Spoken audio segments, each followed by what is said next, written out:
This is the story of one man who's never played World of Warcraft and his crusade to conquer WoW Classic so that he could review the game for his YouTube gaming channel in an unbiased, objective Sounds like a really long investment of time. Nostalgia goggles. This is the tale of the sexiest night elf warrior coal miner that ever lived, and her journey to save Azeroth with her ass. Now, why did I pick night elf? Well, because I they're ruled hot. out orcs, taurens, trolls, and the undead, because why pick horde if I'm already a bad person in real life? I gotta roleplay. That's why I played Alliance. The choice stood between night elf, midget, manlet, and regular human. Now, humans are great at everything, but who the fuck plays an MMORPG to be the same dude they are in real life? Fuck you! Fuck you! I don't want to play. I don't want to be a cow. Like, what do you mean? I don't want to be a cow. Like, I look at I look at my character as a visual representation of me inside of the game, and I want to walk around as a guy that doesn't necessarily look exactly like me, but he kind of looks like me. Like, that's just the way I go. That's what I like in games. That's what makes sense. Kind of reprobate actually decides to make their character human guy. As for the class, you can't really go wrong with warrior. They train constantly and strive for perfection in armed combat. As I'll be able to tell you from my extensive MMORPG experience, that is to say about 800 hours on Flife and more on Adventure Quest games, I reckon I'm pretty Flife-pilled at this point, which grants me access to forbidden knowledge. Any class that uses mana is schizophrenic. Any class that heals people is for subhumans. And the furry classes just aren't my cup of tea. Thank God for Classic. Rogue was They're also not on in the game. table, but I went with warrior. Anyways, good. I named my sexy fuck of a character Swockwickdus. Don't fucking question it. It's the perfect name. When it came to... To be honest, the first time I read that, I thought it said Swoldickus. I did. Swoldickus. Picking a server, I didn't skip a beat. Noggin Fogger was clearly the place for me. After a barely noticeable 3-hour queue time that I had to do twice, Holy shit. I was ready to experience the full blunt force of vanilla World of Warcraft.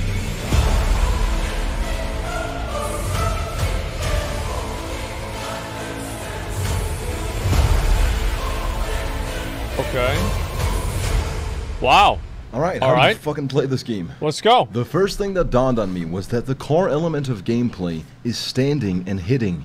And in retrospect, I couldn't even do that correctly. You'll notice that I keep pressing 1, enabling and disabling attack mode. If you're a WoW player, I get if this triggers you, but it took me over 10 hours to figure out that I don't have to contract carpal tunnel to play the game. In vanilla WoW, there's no quest markers, and you have to actually just download the add-on and explore the world to progress. It's simple. It's almost as if the game developers intend for you to actually play the game as a person who's just come out of a 7-year-long kerfuffle with League of Legends. This whole... Thank God for the fact that you can just download an add-on and not actually have to play the game or look anything up. Yeah, thank God for that. I played the first playthrough on vanilla without the questing add-on. Now I use it all the time. Whole immersive, well-designed gameplay is a bit off-putting, but I'm sure I'll get used to it. Being spoon-fed the lore, I take note that one of the very first quests revolves around opening up the borders to allow all the other races into our sacred lands. And I, for one, am glad to be here in this pivotal moment in time. This is an absolute win and a giant leap for freedom and progress. I'm certain it will have no unintended consequences down the line. Of course not, no. I have been seriously poisoned. You must help me. Actually, I would, but you know, I gotta farm mobs. So, fuck him, dude. You know, good luck. He's gonna rock. In his native language, that actually means, bless the sacred tree of life.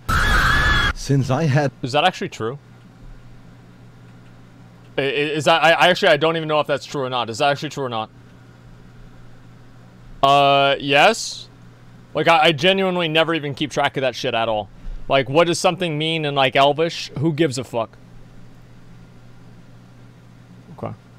Not the faintest idea what I was doing in this game. I decided to domesticate the first player I ran into and make her my WoW GF. Me and Elizabeth started leveling together. Oh, honestly, that's good. They're consider lesbians. it a pure stroke of luck that she dumped 14 years of her life into this game. She knew everything, down to the most minute detail of lore, It's honestly impressive. She's the one that taught me that you can take all your clothes off and dance. Okay. Listen. Female night elf is the Oh my god. Night elves do front flips when you jump. And listen, yeah, I got it. Of course they do. I made the right choice. I quickly came to learn that this game is all about partying up with other people and overcoming diversity. Making friends? And no, I didn't mean adversity. Those darn gnomes can take their asses back to Namerigan where they belong. If the fact that the entire game revolves around standing and hitting is one of the game's weak points, then the atmosphere and immersion coupled with the legendary sound design is definitely one of the strong points. Yeah. Oh, well... I'm actually enjoying the game way more than I thought. No, it's not like that, guys. It's not like that. It's actually... That's a bug. The game doesn't actually play that way at all. So just keep that in mind. I would. The formula's ridiculously simple. You find the strongest thing that won't kill you. Then you stand and hit enough of them till you become stronger. And then you do it again. You'll complete certain until you get to tasks which usually require you to stand you just keep and doing hit Ragnaros things, over and over. after which you'll be rewarded with experience and items that'll make you stand longer and hit harder. And I'm not trying to downplay trading and questing with other players, learning skills like alchemy or crafting, or doing questionable things for monetary gains. I'm simply just making the argument that literally all those things and everything else in the game is entirely structured around improving the experience of standing and hitting. In a way, it's like Cookie Cutter, but with more world building. And I kind of like it. It's pretty good. This is where Swockwickdus adventure kicked into overdrive. I fell off the edge of the map, only to discover that the entire starting island is actually this big-ass tree, and that you survive the fall into the water, only to be left with a simple choice. Personally, I drowned myself. Starvation just really isn't my thing. Eliza convinced me that my lot in life was to be a coal miner. I would later come to find that I'd fallen for one of the... It's really funny he says that. I wasn't pausing. My mom actually thought it was the same thing. She thought that the entire game was Teldrassil. And like the moment that she came out at Teldrassil, she was like, whoa, what the fuck? This is a really big game. And yeah, I think the same exact thing happened. It's really funny for me to see and like see people having the exact same experiences that I did or people that I knew had like back whenever the game originally came out. Seriously there for 15 levels? Yeah, exactly. Why is this not the classic blunderers. She merely wanted all the animals to herself so she could make bank skinning them. When confronted with the brutal reality of her betrayal, she made it up to me with a naked wetlands run. Follow me. Allow me to explain. So night elves start in Teldrassil. Later in the game, you'd get access to Stormwind, where you can learn useful things like mastery of a two-hand weapon or how to make rat kebabs. Two equally essential skills in life. Once you finish up questing in the starting area, you get access to Darkshore, and from there you can take a boat to Menethil Harbor. But first, you put all your equipment into the bank so it won't be broken by the countless deaths you may have to go through. And also, because then you're naked, and you're gonna be walking for like a fucking hour. You know they say it's lonely at the top, but I sure like the view. You jump off the boat and head through the Bluegill Marsh. It's at this point you're reminded this is a degenerate. This is such a degenerate video. Listen, guys, I feel like there's a certain kind of guy that plays a female night elf, and maybe I'm wrong about that, but I think that there's a certain kind of guy that just plays female night elves, and it's like the weirdest of the weird boys. Because some people play female dwarves ironically. People play female gnomes ironically. But if you play a female night elf, you want to be a female night elf. Okay? That's the difference. Encounter a lot of mobs that are much, much stronger than you. You keep walking all the way past the green belt until you reach Thelgen Rock and the entrance to Don Moreau, at which point you sit back and wait for someone else to attempt the wetlands run. If they're damnable fools, they won't know they're about to run into the one mob that's pretty much a guaranteed death. Remember to smile from ear to ear as they take aggro the fucking and you watch archer. them die in vain about a 20-minute walk from where they can resurrect. Now you're actually in the clear, and the run through Dunmoreau is a breeze. During the walk to Loch Modan, you'll notice that the contrast in colors is just way better in other areas than the Night Elf leveling zones. But as a Night Elf, you can do front flips and socialize with women, and that's a pearly padding if I've ever seen one. Alright, I guess you can't find a synonym for silver lining word for word. I told but you, I tried. I really did fucking try. Degenerate. Anyways, once you're through with Luck Modan, it's then time to cross the border and enter a place much too cold for two frail, skimpily dressed night elves. You take in the scenery of the snowy mountains as you make the trek to Ironforge, partially because there's a flight point, but primarily because now you can get smashed with your WoW GF. As you drink yourself into a delirium, you realize it cost all the money you'd saved up in your 13 hours. I hate it whenever people play the game for fun, man. Like this, like I fucking hate it. Like, you should play the game. Like, I don't like it. Like, whenever people are playing for, like, RP reasons, etc. like that, it just pisses me the fuck off. Because whenever I play the game, I focus on making sure that I'm being efficient. And whenever I would do that, I've always been like that. I've always been like that for my whole life. And people that play the game for fun, it just drives me fucking crazy. I zoned out and then, by the way, to reset. It drives me fucking crazy. And I sit there and I want to play their character. Let people play the game? No, no, no. Like, I was out there, listen.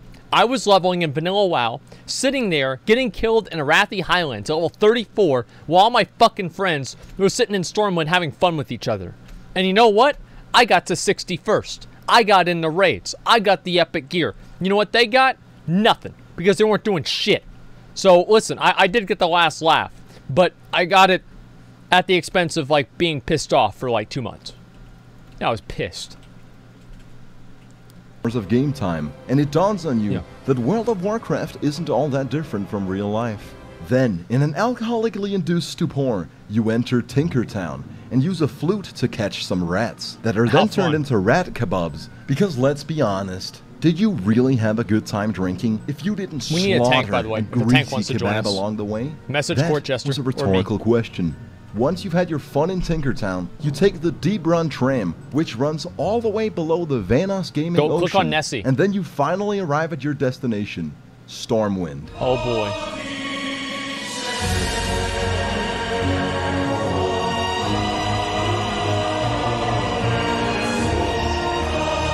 Beautiful. Absolutely beautiful. Incredible. Amazing, great. So yeah, Stormwind's pretty cool. Yeah, as an extra delectable addition to the experience, Blizzard fucked some shit up and somehow got the entirety of Kalimdor kicked at the same time, whilst we were on the side of the world that didn't get Thanos snapped. I'll have you know, I'm enough of a man to admit it.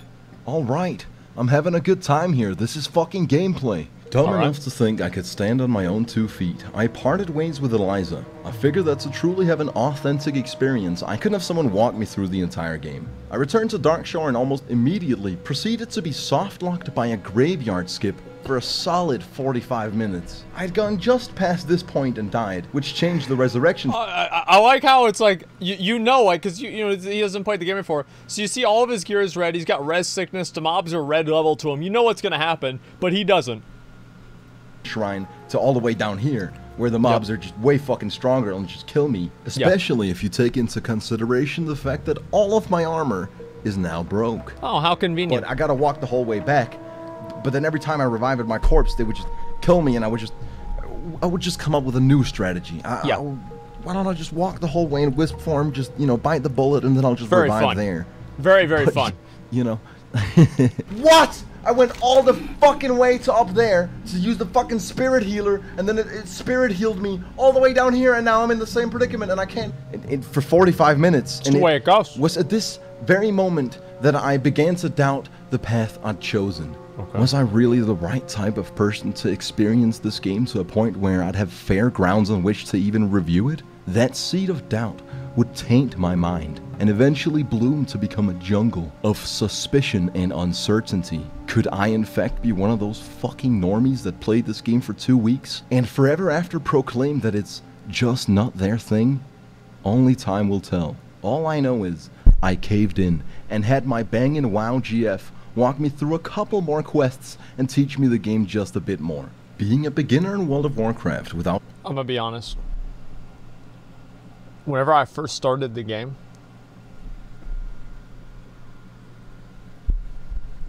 there was this girl that was like helping me do just a second. There was this girl that was helping me do this shit, and I actually asked her if she was a girl in real life. I was like level 25.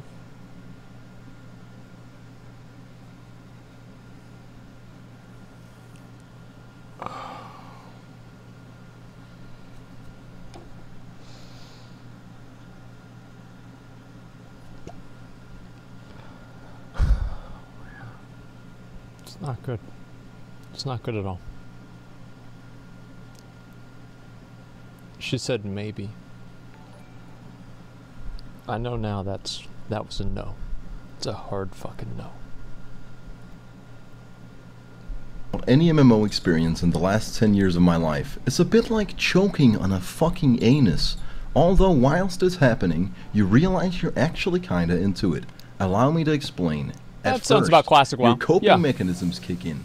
This game is cookie clicker. I'm just standing and hitting. The Horde players in Ashenvale need a fucking therapist. But then...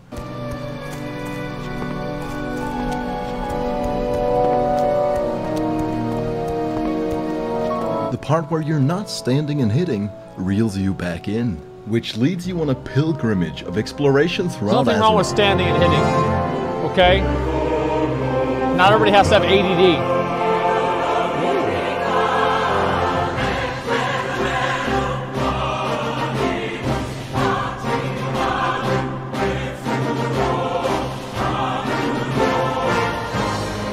This is an adventure, damn. Wow. Swockwickdus is doing well. About to go to bed at 11 AM, I ask myself, why did I just spend 5 hours randomly exploring with no direction when I could have just Googled the next appropriate zone for my character?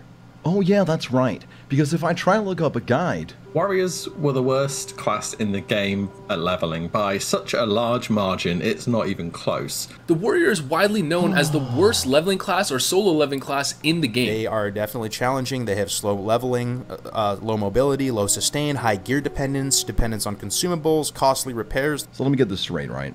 Leveling is you going through all the 60 levels. One could argue that's at least a good chunk of the game. Apparently, my class is undisputedly the worst at this, and by a large margin. Yes. And the only solution? Yes. You need gear, you need gear, you need gear. Warriors need lots of gear. Of which I have none. You gotta buy the gear. This is the current questing experience Ask of the your warrior. stream. You attempt to pull only one mob. If successful, you kill it, regenerate your health, and repeat. It truly is fucking rough out here. What then completely demoralized me, though, was about halfway into the YouTube guide. You want to switch these to strafe left and strafe right instead. That's right. No more keyboard turning, friends. This leaves all of your character turning to your mouse. What's wrong with keyboard turning? They want me to set up key bindings and constantly perform this frame-perfect stutter step to optimally kite every enemy. What's wrong with keyboard turning? Literal arthritis aside, the day you see me R-block trickshot optimal in World of Warcraft is the day you know this game poisoned my soul. I said, fuck the hamstring stutter step, I'll just play the game my own way. That's what I did too. Finished up all the quests I never in tried Dark to do that Soul. either. I'd say the highlights were giving this guy a good time in exchange for food and buffs, wiping on the group quest where you gotta protect this guy 4 times in a row, then admitting we need a healer. After which we proceed to wipe a 5th time since our healer simply forgot to heal the guy we were protecting. Certainly a slight oversight. Remember to get past all the murlocs and get the relic before you run out of breath. Oh god, dude. Oh no. Pour some jazz powder over the red crystal, and that's pretty much all that stood out to me. Ashenvale. Can I ask you guys a question? Like, what is it about Classic WoW that just makes people so bad? Like, I don't understand it. Like, there's like normal people, and you get into Classic WoW, and they have like this struggle of just being able to like hit one button. It's like the rotations are like one button. And this is like a genuine question. Like, I know it's like, this is half rhetorical. Yeah. The gameplay is so slow, you get a slow mentality. Well, it's like they're not even playing the game. It's like I wish I had a webcam and I could just watch every single person that's playing the game in my raids. And I wonder, like, what are they looking at? What are they thinking about? Are they looking at something on the other screen?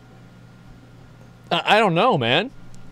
It's actual boomers playing the game because retail is too hard for them nowadays? Yeah, I know. I guess that might be it, dude. There's 3 buttons says row. Yeah, I don't get it at all. It's just fucking ridiculous. Holy shit, man. Like, what the fuck? They're probably watching your stream? Yeah, I think that's it too. Look at Wowhead, Arnest of the King. I don't know about that. It's just, yeah, they must be like just really, really low reaction time boomers. Like, my reaction time is dog shit. But compared to that, like, damn, I'm actually doing pretty good. Bleak and hollow, so void of life. And I was desperate to get to a different part of the game. When opportunity presented itself, it almost seemed too good to be true. And it was too good to be true. You see, I couldn't figure out how to finish a quest. And these 2 malicious druids in my party convinced me that it was actually a whole escort mission, and that I was ready to proceed to the next zone in the game. Wow. Ashenvale. How about that? Now, Curlonian Evershade walks just at the wrong movement speed all the way deep into Ashenvale. I'm awake. I'm awake. He sporadically falls into an emerald dream nap, and you'll encounter a multitude of dumb bad boys along the way. I walked with these people. I walked with these people for 20 fucking minutes for them to turn in their quest, kick me from the party, and leave me alone deep behind enemy lines in a heavily horde-contested area. I tried completing some quests, but I kept getting PK'd time and time again. Having been humbled and shook by trials and tribulations, one question remains. He's got him. Would this be the end of the road for our hero? They're both keyboard turning. Look at the combat. Prevail and conquer. Would Danger Bro turn out to be an absolute normie with not the slightest claim to fame as a certified nerd gangster? Or would he get gear, and lots of gear? I guess only time will tell. Holy shit, man. Wow. Okay, you know what? That was pretty fucking good, man. That was... People have wanted me to watch this video for quite a while. Watch the next one? Okay. We'll watch one more, okay? We'll watch one more. Alright. Deadmines and Naked Gnomes. Last time, our hero was trapped deep in Horde territory at merely level 19. You might recall the Oh wait, before I do this, I need another tank. If there's a tank that will help us with UBRS, please let me know. I need another tank for my Warlock. If somebody wants to come in here and help us out, message me or Court Jester, and we can start this up. Of self-doubt and absolute fear of failure. But I pushed through. Where the fuck do you go at level 19? Because I realized just how far I've come. When I started out, I had nothing. Now, I've turned up the graphic settings, and I have a cape. And you happen to have come upon a glorious occasion. He's a serious player now, for my tuffle with the first major dungeon in our journey, Deadmines. Spend enough time in Azeroth, and you learn to improvise, adapt, and overcome. In the situation you're witnessing, many would make the mistake of helping the fellow Alliance player. I, the intellectual, molded by countless deaths, knows that the only means to an end is getting gear, and lots of gear. That's right. Fuck everybody else and get everything for yourself. I make sure to loot this rusty chest for any goods. Yeah, I don't think he knew that was an NPC. Yeah, he had no idea that was a fucking NPC. 25 copper and a broken lock.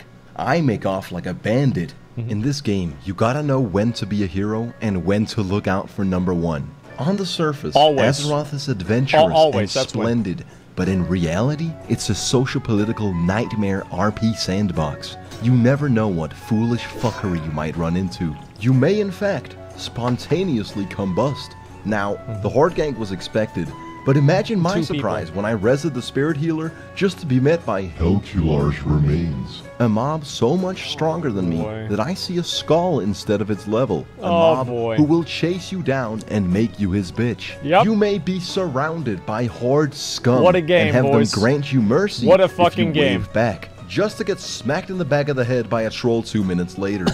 This fucking psychopath just hit me a couple times and watched me get mauled by a wolf. And it is in fact not unusual to have an orc moonwalk on your corpse. As you can imagine, I grew weary of Ashenvale quickly. I took the Hearthstone back to Darnassus. Take note of the high-level spinning technique that my WoW GF taught me. By the way, she hasn't spoken to me in weeks. The meta for Hearthstoning is not actually to spin around in a circle. It's to jump right as the cast ends, so you hearth out while you're in the air. That's the way you actually do it. And it's a little bit harder to pull off now because of the spell batching, but that's what good players do now. You can do both though. Yeah, but it's just too many keyboard movements. Like, yeah, you can't do that. Didn't have long to dwell on it though, because before leaving Darnassus, I was swiftly disconnected, courtesy of Blizzard's patented gruesome servers. Blizzard. After the brief intermission, our journey to Westfall began. I sailed to Darkshore, and from there to Menethil Harbor. Along the way, I pondered life's greatest questions. Why does dual wielding give you a 19% mischance? Why did I choose Noggenfogger for the name instead of the server my friends play? What do you mean, why does it give you a mischance? Are you fucking kidding? Go pick up 2 fucking swords and try to hit something over and over and over that's moving around. Like, you're gonna miss all the time. Like, trust me, I've done it. Like, I'm like swinging sticks around all the time in the backyard whenever I was a kid. Trust me, dual wielding does give you a 19% hit miss chance. Like, yeah, it does.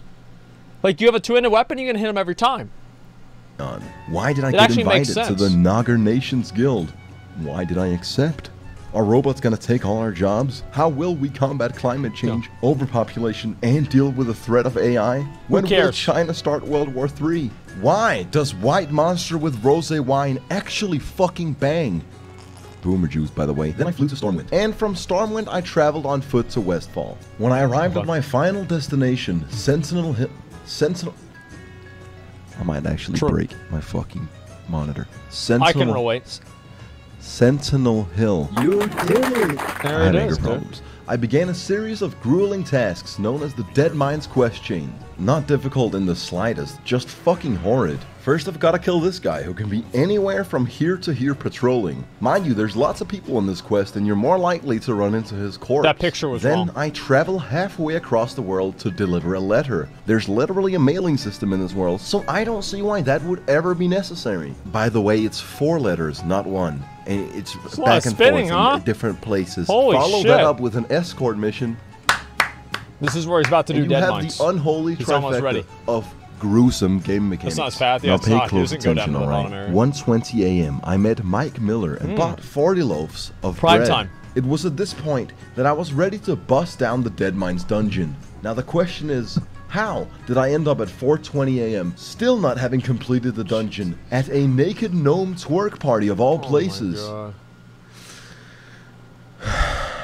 Well, this is what happened. First, we got a group together that seemed to have a decent shot. Dude. We had a tank, a healer. It was good times, happy vibes, and smiles all around. We started making our way into the Deadmines just before the weekly realm restart. What I would consider to be our first crucial mistake. Wait, does that mean that it took... Oh, wait, no, never mind. We decided to meet up again in half an hour. When we all logged on, our tank Glowin was missing, and a paladin offered to be our what a surprise. Without hesitation, people don't come back after the server to the party. 2 minutes later, our tank came online and said that he was on the way. Our group was in disarray, unsure how to proceed, and in need of leadership. They looked to me for guidance. I suggested a democratic vote, and to quote myself, he spelled democratically right, I think. Do it with the current party, because I'm a bit of a cunt. This was our second crucial mistake. You see, Glowin was loyal and determined, strong but gentle. Fok, on the other hand, was an irredeemable bastard. He needed for the blue drop even though it wasn't an upgrade for him. Got it, then proceeded to pull an entire room of mobs, get our whole party killed, and immediately leave us with no tank at 4 a.m. This was the karma we got for turning our backs on Glowin. Now naturally... I wonder if there's going to be like people out there, like this video, like whoever Fok is on Noggenfogger, this video will follow him and haunt him for the rest of his Classic WoW career. There'll be people like in Nax that are like, hey dude, Fok, oh dude, I remember you, man, you're that dumbass that fucked up that Deadmines run in that video, dude. What's up, man? Yeah, no, we don't have a spot for you though. Yeah, no, we don't have a spot. No, of course not. Some would argue that I could have tanked, but I wanted to dual wield with a 19% miss chance, so you can see why that wasn't on the table. It was here late at night that Hellmistress and I got to know each other. We had a hell of a good time waiting for the rest of the party. Our Chad Warlock Ninpu sat down to enjoy the show, and he had but one thing to say. So who do we invite? Very good question. I pulled in the only alpha male in sight for a private show in the minecart. You gotta do what you gotta do to keep the party together at 4 AM. Even if that means saving Azeroth with your ass. I knew I was killing it when he uttered, "Maximum comfy." Not long after, our gnome Avery overreached and presumed that he could take a front row seat. I immediately scolded him and told him to know his place. When he then rudely requested that Hellmistress danced for him up close, I immediately knew that we were gonna have a fucking problem here. We stripped him naked and made him dance for our amusement. Hail to the night. Admittedly, listen. This kind of stuff that people do in these games, I'm sorry, man, but I can't get into it. Like, I can't get, like, I'm such an asshole. Like, it's fun. I hate fun. Like, I don't know what it is about it, but I see people that are like, oh, let's just sit around and talk. I'm like, bitch, we gotta clear the dungeon. Shut the fuck up. Like, we're not here for fun, man. I'm here for loot. And like, that's the first thing I do. I guess I'm an asshole. I don't think it's a boomer thing at all. I think that boomers are the ones that play the game like that. Oh, let's just sit back and relax and just enjoy the game and have fun and, you know, just play WoW. No, it's not boomers at all. I think it's the opposite. He was a pretty good jester. Fun police? Yeah, although you're right. that didn't stop Hellmistress from leaving due to the severe social misstep by the gnome scum. Luckily, she was easily replaceable. Then an hour passed, and we had yet to find a tank. We were collectively about to give up, but then Muffy appeared out of nowhere, as sent from the heavens. 5 AM, cock in hand, ready to rumble. We were gonna give Deadmines a third shot. What 5 in the ensued fucking was morning, nothing dude. less Holy than perfection. We all knew this was the last run of the night, our final opportunity to not feel like we just wasted our lives to watch a gnome twerk. Then came the moment of pre-traumatic stress disorder, also known as anxiety, when we opened the door to the room we wiped in, which we then obliterated with calculated primal fucking hatred. The game actually has elements of genuine strategy at this point. Having played for over 50 hours, I realized the experience of standing and hitting has actually improved by a significant margin. I'd love to tell you a little about the lore of this dungeon and the Defiance gang. It's more than standing and hitting. I didn't pay attention, not even a little bit. No. These guys are also on Hearthstone, who cares? Though, so I reckon that's probably where the devs took inspiration from. Then we 50 hours at level 19. To level 22 maybe now. 50 hours. I think this guy and my mom should have a leveling contest. I really think, I don't know who would win. I really am not sure who would win. My mom, in order to get level 60 in WoW, 50 days slash blade. 50 days. She had 100 more days than I did back in Vanilla WoW and Burning Crusade and Wrath. She had 100 more days. I'm not kidding. 100 more days more slash played than me. It took me expansions to catch up to her. She was just having fun? Yeah, well, she was making money. She had the equivalent of like 25 million gold in Classic WoW. She was able to buy multiple people. She lent me the money and also just bought Zach his epic flying mount back in Burning Crusade. Like, she was rich as fuck. Find gunpowder and bust down this door with a massive cannon. You there, check out that noise. And that's when we hear Mr. Smite for the first time. Slowly but surely, we methodically take out all the things in the way of my goal, completing my first dungeon. I can taste it. When you walk up on Mr. Smite, you get ambushed. Now for a casual group of WoW enthusiasts, this part is actually rather difficult, but for a group of war-hardened fucking animals up at 5 AM, it really is benign and laughable. Notice the perfect coordination. I aggro the two mobs, and the healer focuses on keeping me randomly alive, running whilst around. Muffy takes on the big guy. I have no fucking idea what they're doing. And then focus the full blunt force of our emotional instability on the Don, the big cheese, Mr. Smite. also canonically referred to as Mr. Worldwide. Mr. Worldwide! Oh, no, you're making me angry. Now he's angry, so he pulls out the ultimate weapon, Smite's Hammer. Something he should have done from the beginning rather than right before dying. But I digress. Yeah, Against probably. all odds, the hammer actually fucking drops. And I can tell it's a massive stat upgrade for me. Now let me explain how item drops work in dungeons. You can either greed, on all of them. need, That's how they or work. pass. Need. If all 5 players greed, each of them roll a number. And the one with the highest number gets the drop. Yes. If any players need, then it's a roll between those players, because that takes priority. One by one, I saw all my comrades in good faith press greed and not need. There I stood, with the power in my hands. Any it greeters? was up to me. Any I'd greeters? never had a blue item before. Do it. And the choice was mine. It was so tempting, yet I recall a promise I made to myself a long time ago, that I would live a kind, humble life of self-reflection and morality. I press greed, and with absolute vengeance and fury, roll a 72 to receive Smite's Hammer. Now, I'm not a salty loser, but I am one hell of a cunty winner. I make sure to inform the others that he who greeds as the 5th man has a good heart. Yeah. As we make our way up to the final Let everybody challenge, know he's better than they are. Van Cleef. Actually, it's That's at karma, this very obviously. moment that the game starts playing Jornio's theme. I'm pleasantly surprised they licensed that into WoW Classic, but it definitely hypes you up for the final battle. After blowing him a kiss and waving at him, it's time to stop the fun time happy hour and enter go Beat mode. his dick Now off. I knew shit was going sideways when Muffy fell. When the mobs then started targeting our healer, I did the only sensible Can I go back? I want to look at how many stacks he has for retaliation there. Where is it? him a kiss and waving at him. I want to see his retaliation stacks. stacks. The fun time happy hour and enter go mode. Now I knew 30 stacks. So he used retaliation. It literally did nothing. He might as well have just had arcane intellect. Like 30 stacks with 2 seconds left. Retaliation literally did nothing. Amazing. Shit was going sideways when Muffy fell. When the mobs then started targeting our healer, I did the only sensible thing. Ignore it entirely and focus on the boss. Of course. I managed to take him down while our healer got slaughtered. But I'm an optimist. I can always see the positive side. Yeah. Like how the gnome scum fell shortly after. It was then up to me and our Chad Warlock.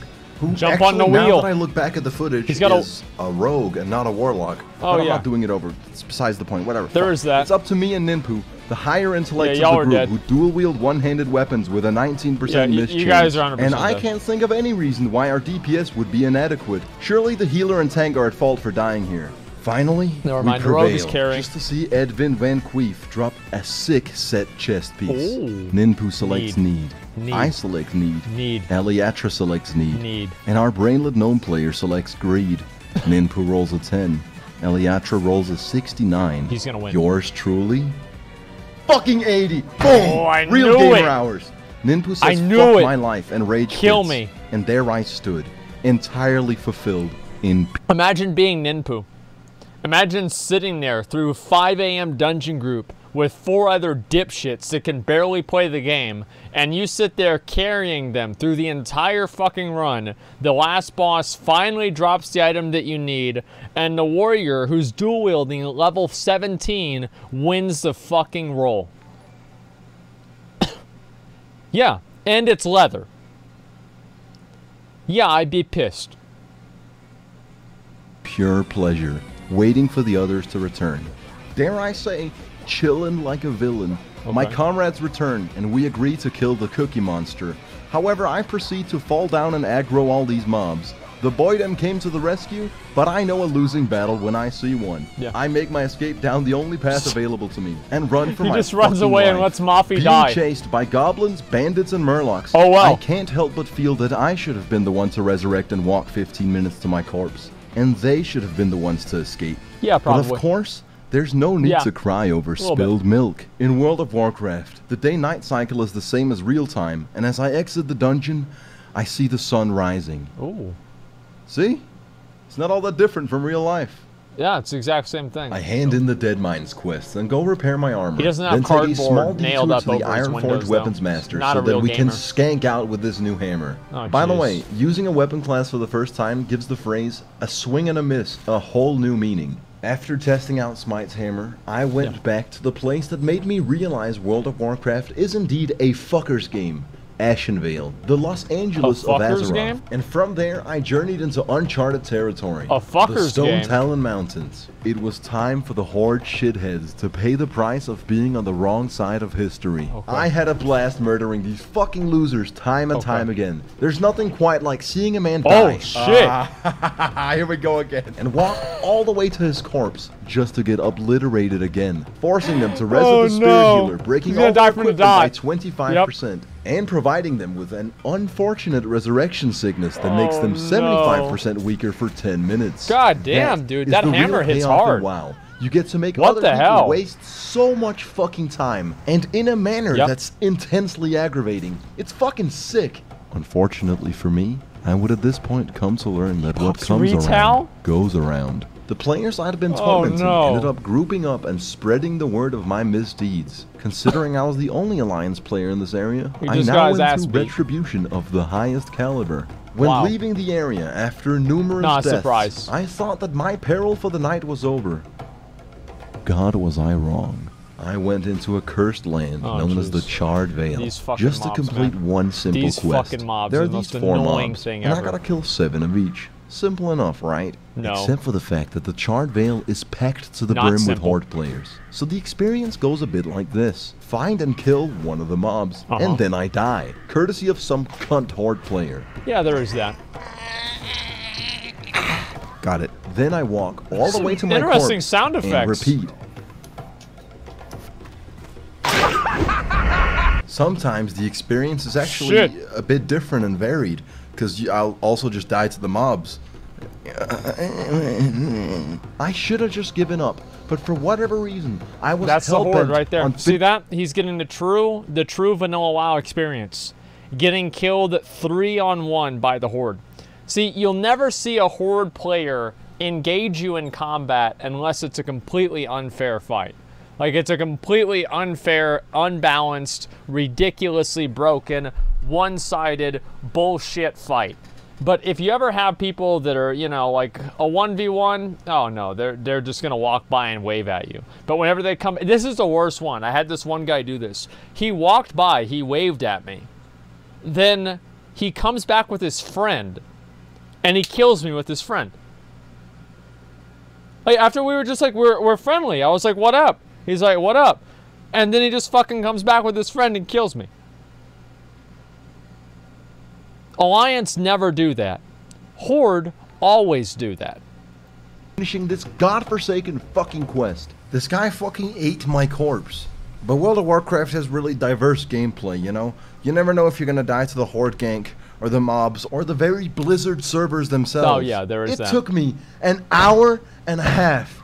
I went through this bullshit until 4 AM, at which point I left the Stone Talon Mountains to never return. Now, you might recall a certain apathy regarding the fact that I can only fight one mob at once, but after 70 hours of game time, you can do this.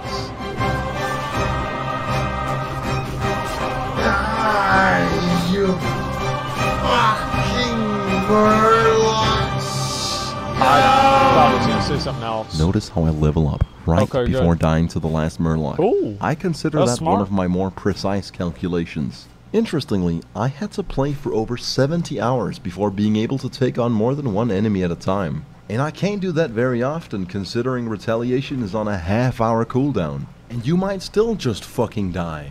This is a fuckers game. Yet, it's a fuckers game with one redeeming quality. This gnome wanted to buy an axe off me for 1 gold. He then realizes mid-trade that he doesn't have 1 gold at all. I tell him I'll hold on to the axe for him until he gets the money, on the premise that he takes all his clothes off and fills out the only appropriate function in society for a gnome, dancing naked for my amusement.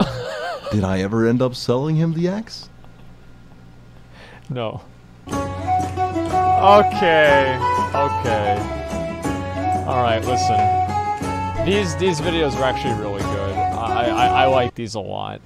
These are really, really funny videos. I'm gonna be honest. Like, these are, so people, whenever these videos first came out, a lot of people suggested for me to go ahead and watch them. And I kind of was like, I don't know who this is. I don't know what this is. I just assumed that it was bullshit. But these videos are actually really funny. I remember watching I think it was like this other guy, Barney, that made videos too. And just all of them in general were really fucking funny.